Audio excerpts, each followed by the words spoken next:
ሰበር መረጃ ተሰምቷል። በአክሱም ጽዮን ማርያም በምስሉ ላይ የምትመለከቱት በመለኩሴ ነኝ በሚል እንግዲህ ራሱን ሲጠራ ነበር። አሁን በቁጥጥር ስር ውሏል የተባለው ቪዲዮም እየወጡ ይገኛሉ። በተለያዩ ሶሻል ሚዲያዎች እየተዘዋወረ ነው የሚገኘው። ነገር ግን የእስልምና እምነት ተከታይ እንደሆነ ነው አሁን መረጃዎች እየወጡ የሚገኙት።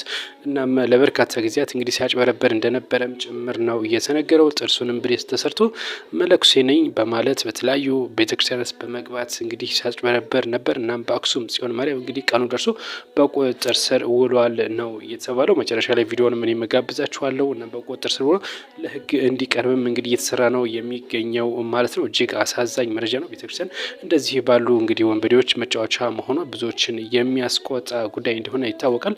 እናም እንግዲህ ያለ እድሜያቸው እንደዚህ ያለ ነገር እንግዲህ በመሸወድ ማለት ነው በማጭበርበር የተለያዩ ቤተክርስቲያናት በመግባት እና የተለያዩ እንግዲህ ንዋያተ ቅድሳትን ሲያጭበረብሩም ጭምር ነው። እናም ይሄ መለኩሴ በቁጥጥር ስር ውሏል በትግራይ ክልል በአክሱም ጽዮን ማርያም አካባቢ ቪዲዮ